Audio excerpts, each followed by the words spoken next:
resources, where do we make the greatest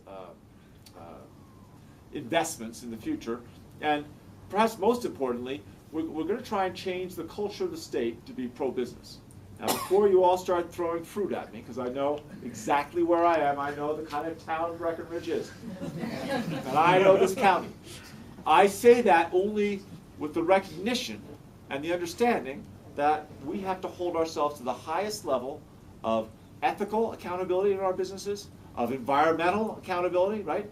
So if we want to help oil and gas companies, get more natural gas, right? They want to drill more wells. We should make it easy for them to get their permits. They should have to wait, literally, they're waiting 120, 130 days. They have been, right? We'll cut that in half, right? We'll let them do their business and get rid of the red tape. But if they spill frac fluids in our waters, right, the fine should probably be double, right? We should create a situation so that as we do whatever business we're doing in this state, we recognize that this is Colorado, and we're going to have to be doubly vigilant, right? We have to hold ourselves to much higher standards, I believe literally, than any other state in the country in terms of how we protect our land and waters, how we deal with the relationship between business and the community. But the bottom line is, if you don't believe we're going to raise taxes in the next 12 to 24 months, which, again, having been all over the state, I don't see how that's going to happen. So if you don't believe we're going to raise taxes, the only solution we have is to help those businesses hire the next person, right? Help businesses grow and create the extra job that generates income tax and sales tax. That's the only way we're going to get money back into our schools. In the short term, it's the only way we're going to get a safety net strengthened for the last and the least. It's the only way we're going to get anything done, right? Create opportunity for our communities. And as I say that, again, I'm keeping in mind we're going to hold ourselves terrifically accountable. Now, how do you change the culture of a state to become more pro-business, right? Well, we collected just during the campaign 20 or 30 really compelling stories of small businesses that, they claim, like Smartwool, right? If you guys, know who Smartwool is, they do the socks. They're dominant now in the hiking, skiing, performance sock industry. They've been in Steamboat almost 20 years, right? Steamboat Springs, and they claim, CEO, CFO, that they couldn't have succeeded anywhere else but Steamboat. And part of that is I've seen they're talking to the chief marketing officer and the CEO, and I said, well, if that's true, if you couldn't succeed anywhere else, how come nowhere on your packaging does the word Colorado even appear, right? Why doesn't it say imagined and designed in Colorado, right? And that we begin to have Colorado be a brand, an identity for innovation, for ideas, for creative businesses. As we realize when we brand the state, making sure that identity is something that gets better known, not just in the country, but in the world, that we have a real identity there. And a lot of that's about tourism, which is obviously a big industry here. How do we make sure that we have a tourism industry that interfaces with our own economic development, so that when we're doing marketing and tourism, we make sure that we also are leaving in the back of people's minds any way we can that it's a great place to spend your vacation. Wouldn't be a bad place to open an office, right? Wouldn't be a bad place to build your business, should you want to do that. And I think places like Breckenridge, go throughout Summit County and Vail and Aspen. I pulled out I can't remember the name of one of those big ski magazines, and they were listing the top 10 ski resorts, ski resorts in the world, and 5 of the top 10 that they listed, I think this was last year, were in Colorado. Holy smokes, who knew? Well, you guys all know. You're Bill here in a few minutes. One of the bills we're going to sign is directing the Department of Transportation, CDOT, to really come up and prioritize recommendations and solutions that could be done before 2014 and what would they cost. And it's one of those great bills to sign because we're doing that anyway, right? Somebody came in to me during the election and said, are you planning to get one more task force together around I-70? I said, no, I guarantee you I won't. Because it's clear it's in the national interest. By that I mean the entire state of Colorado benefits by finding a solution to it. 2, we've studied the living daylights out of the thing, right? How much more can we possibly know? And 3, there are resources there, and people create it as a large enough priority.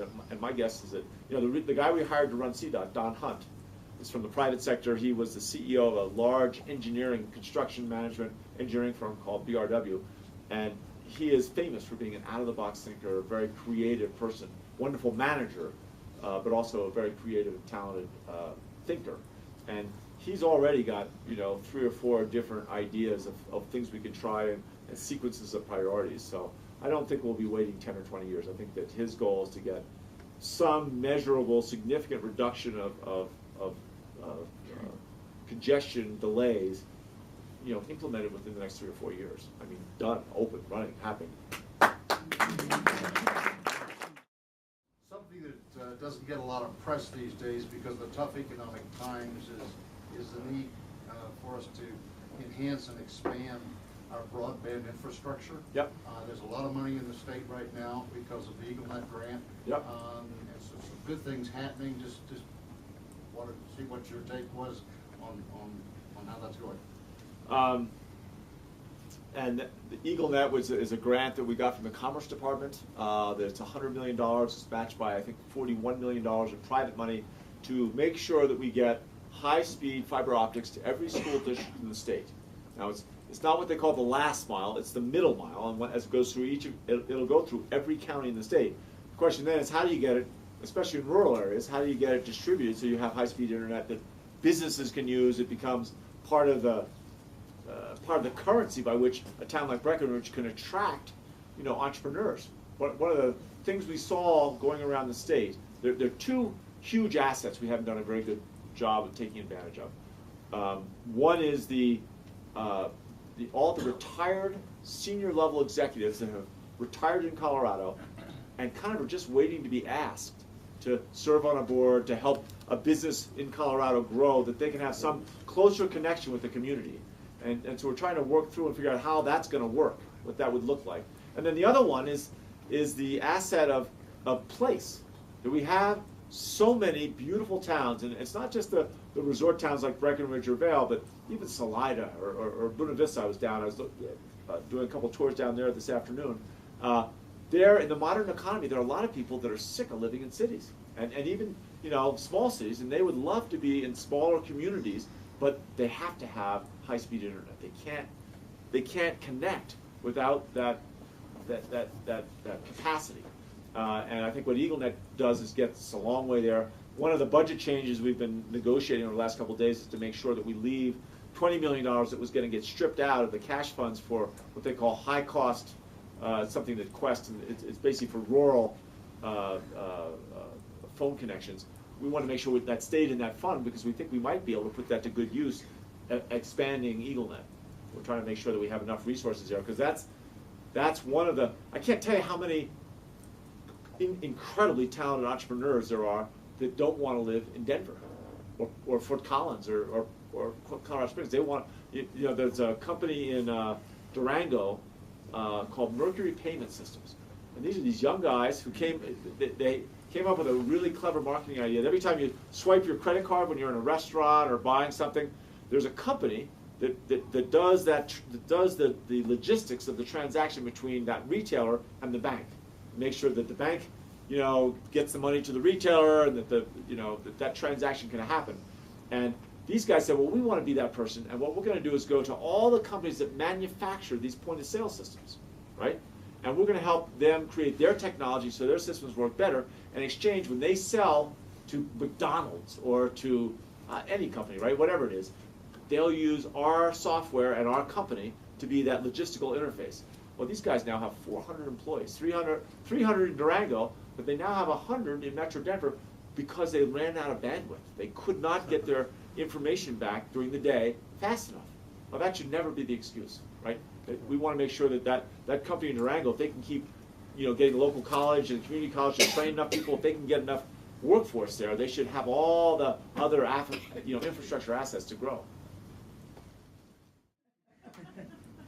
I guess I struggle with that a little bit. Why does the guy in Denver subsidize someone to be able to live in Durango?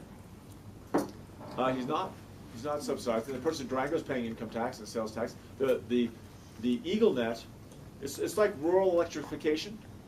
Did you agree that people in rural areas should get electricity? If they pay the full price of delivering it. Well, then there would have been no electricity anywhere in the United States outside major cities.